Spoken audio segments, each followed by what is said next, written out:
من كام سنة كده لما كانت قناة دكتور أيمن لسه وليدة، حبيت إن أنا بدل ما أتكلم بس عن المرض أحاول أعرف وجهة نظر الشارع عن المرض، وبناء عليه نزلت وقابلت الناس في الشارع وسألتهم تعرفوا إيه عن البهاء، وحطيتهم في مواقف تخيلية مع مريض بهاء علشان نشوف ممكن يتصرفوا في المواقف دي إزاي، لأن جزء كبير من عبء المرض ده بيكون في خوف المريض من نظرة المجتمع للمرض اللي عنده. ولاني كنت يوتيوبر مبتدئ ما قدرتش ابروز كل الكلام اللي اتقال ولا اعرضه كله، فحبيت النهارده اجيب لكم حاجة من ارشيف القناة واعرضها لكم بشكل مختلف. انجوي. تسمعوا عن البهاء؟ اه تسمعوا عنه ايه؟ ان هو بيبقى خلاص ان هو يعني مرض يعني بيجي في الجسم وان هو بيبقى مش بيبقى جسم سن فيه لونين. معين. ممكن عادي. اول ما يتولد، وممكن برضه ان لما هو لو يكبر. مع الوقت يعني بيبقى شكله ايه طيب يعني؟ اللي هو الجسم بيبقى مثلا نص اسمر ونص ابيض، او بني او اللي هو وأبيض. مثلا الجسم كله اسمر وفيه زي بقع بيضاء، بقعة بيضة، مظبوط. او العكس ممكن هو يبقى ابيضاني والبقعه سمراء. لا هو بقعة بيضة، خلاص فاهم. حتى لو هو ابيضاني بتبقى بيضة قوي. دي هبدأ مني ماشي. لا حلوة. لو هو ابيضاني تبقى بقعة سمراء. لو هو اسمر تبقى البقعه بيضاء. تسمع عن البهاء؟ البهاء يعني اللي هو اللي في الجلد البهاء. عارفه. تعرف عنه ايه؟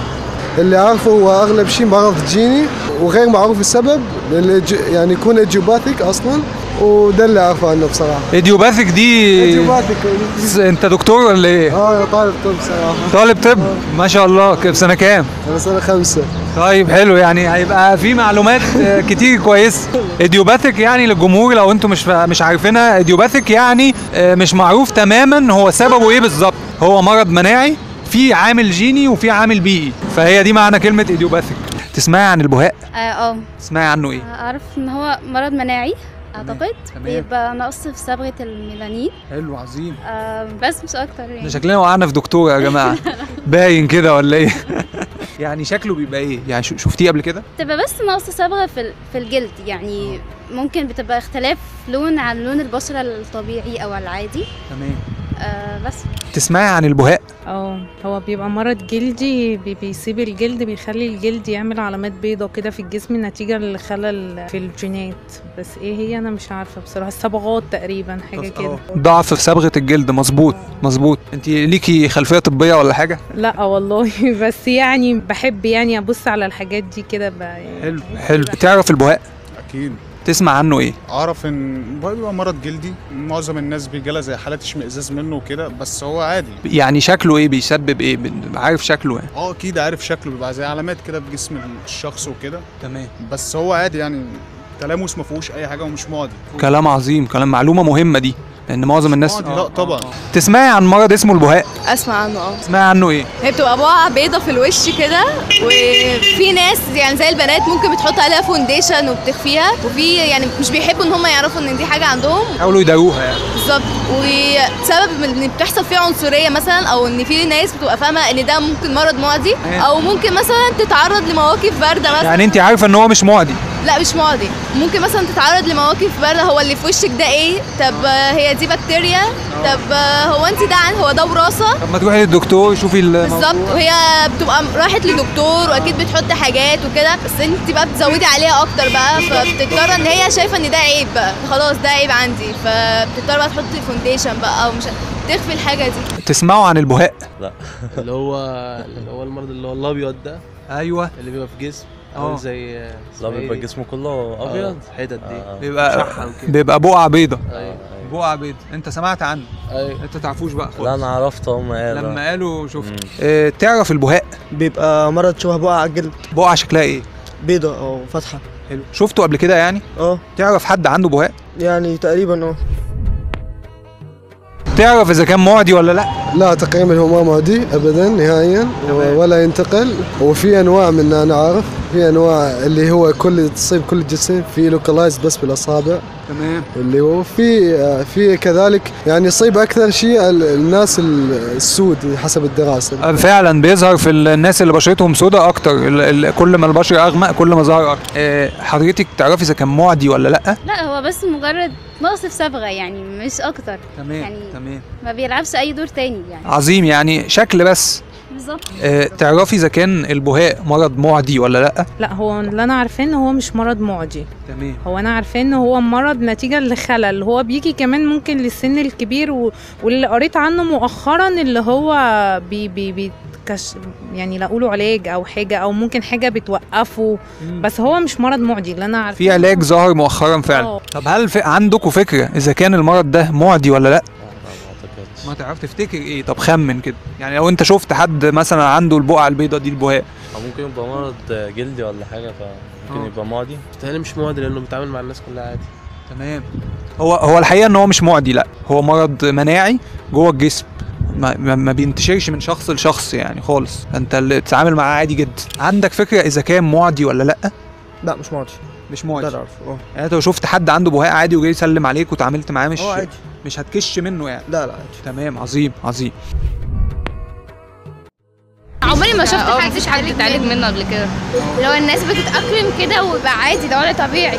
عشان انت بتشوفي الناس في الشارع عادي عندها، وفي التلفزيون، فبتفترضي انه ملوش ان هو قال ان هو ليه علاج وان هو اتعالج. في واحده مشهوره اسمها لوجينا تقريبا او لوجين، هي عندها البهاء ده وما اتعالجتش منه. كان طالع في فتره مسلسل برضو كان عن البهاء وما كانش ليه علاج. لو كان ليه علاج كان طلع في التلفزيون وكنا عرفناه ساعتها. هو الحقيقه هو له علاجات كتير يعني، زي لا موجوده زي لا تعالي نفكر ايه، زي السكر. هو السكر له علاج؟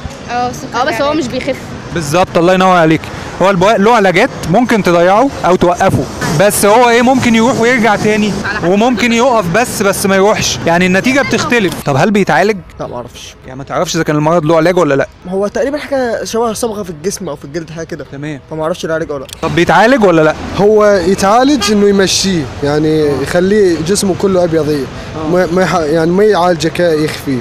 يعني هو اغلب الدكاتره قالوا انه ملوش علاج، ولو في له علاج حيكون مش عارف يعني ملوش الافكت القوي. هو الحقيقه له علاجات كتير يعني، وبتجيب نتيجه فعاله، بس هو ايه الناس بتتعامل معاه لانه ملوش علاج، عشان العلاج مش بينهيه تماما، يعني ممكن يروح ويرجع تاني.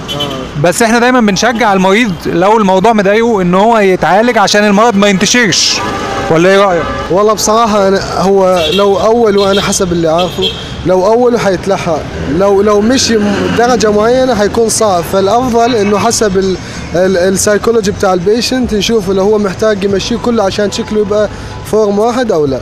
تمام عظيم. هل تعرفي اذا كان له علاج ولا ملوش؟ ما اعتقدش. ما تعتقديش انه له علاج؟ ما سمعتش او كده، او انا ما عنديش خبره عن بحث قبل كده. ان حصل مثلا اكتشفوا ليه علاج او حاجه. تمام. طيب هسألك سؤال تاني ملوش علاقه بالموضوع. في علاج للسكر؟ انسولين تقريبا.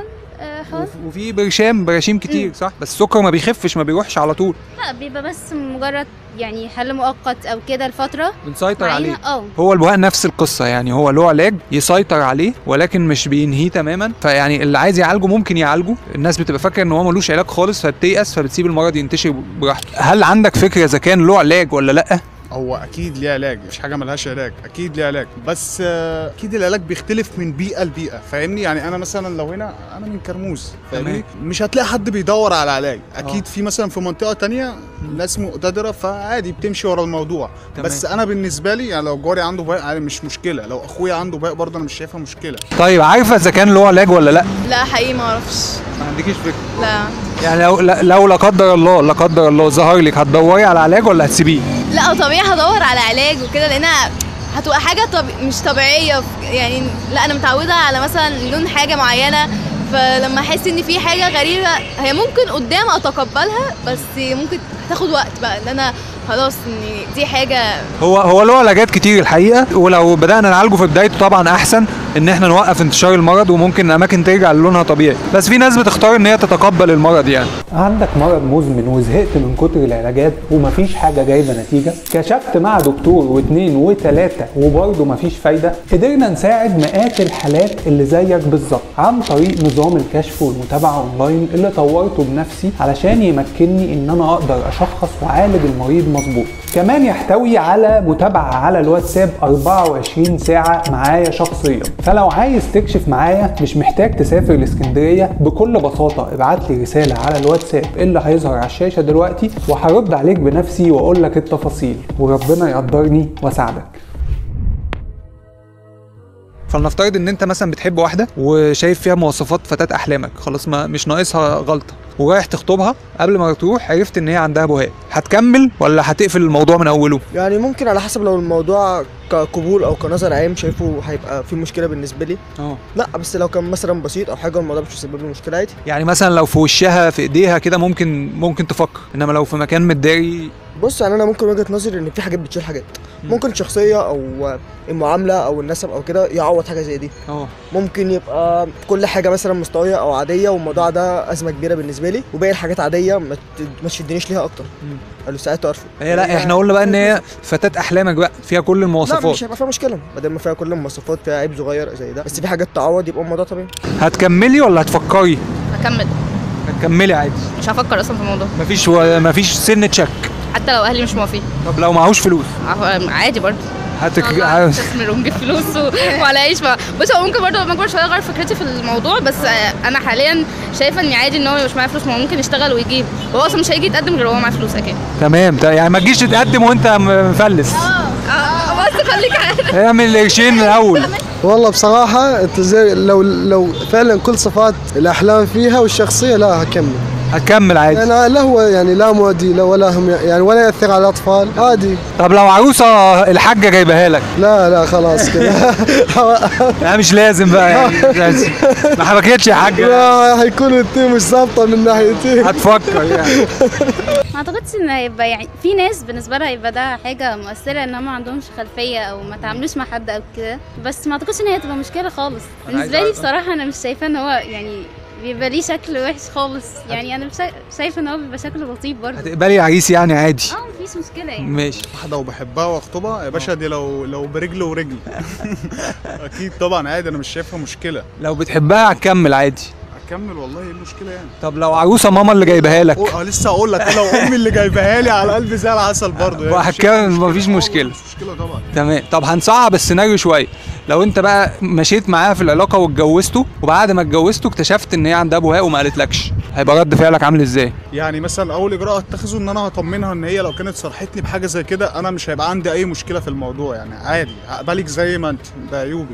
تمام عظيم. هي انا مش شايفه عيب والله، يعني هي لو وجهه نظرها هو عيب فماشي انا معاها للاخر، لكن هو مش عيب بالنسبه لي عادي يعني. هتشجعها وتطمنها، ولو عايزه تتعالج هتقف جنبها وتساعدها عادي. يا ستي لو بيادي اديني. بص هعمل سيرش مثلا، هل ده ممكن يأثر على مثلا لو فكرت اجيب طفل ولا لا؟ هل ممكن يأثر عليه شخصيا في حاجه، هو هل مثلا بعد كده ممكن يحصل حاجه ليا او كوراثه يعني؟ فهعمل له تحاليل لجسمه كله يعني. هتفليه يعني؟ يعني مش هتقولي ايه اريح دماغي احسن ما بلاش الموضوع ده؟ لا هفكر. هكمل طالما بحبها. هتكمل عادي؟ حتى لو ما كنتش متاكد اذا كان معدي ولا مش معدي؟ لا طالما بحبها خلاص هكمل. هتكمل عادي؟ هكمل. هتعرف عن الموضوع اكتر وهتكمل؟ هعرف بقى، بس هكمل اكيد يعني مش عارف. طب لو عروسه صالونات يعني الحاجه جايبها لك، يعني مش لازم تكون بتحبها قوي؟ لا مش هكمل. يعني ممكن تكمل عادي؟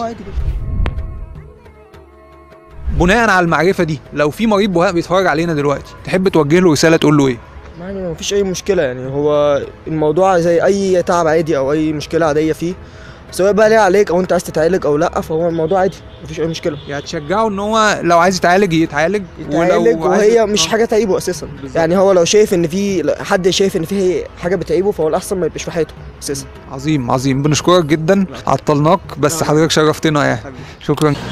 والله احب اول شيء انه هو مرض عادي جدا، كيعتبره انفلونزا طبيعيه، بس الانفلونزا تروح، بس هذا موجود فيك ممكن يعطيك صوره جميله جدا، واذا وصلت لمرحله انك انت مش قابل تتقبل الالوان المختلفه ممكن تمشي المرض، واذا لحقته في الاول ممكن يتعالج جدا، وفي وسائل كثيره في الطب يعالجوه جدا، منها الليزر منها اشياء كثيره يعني. بنشكرك جدا جدا على مساهمتك معانا يا دكتور، بجد حاجه عظيمه جدا يعني.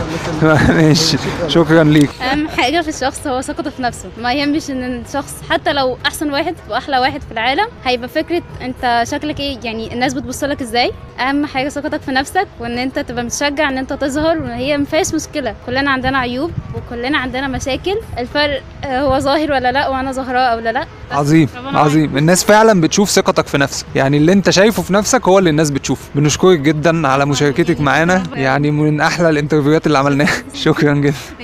شكرا. بنشكركم جدا يا جماعه على مشاركتكم معانا، بجد يعني من احلى المقابلات. فرصه سعيده جدا.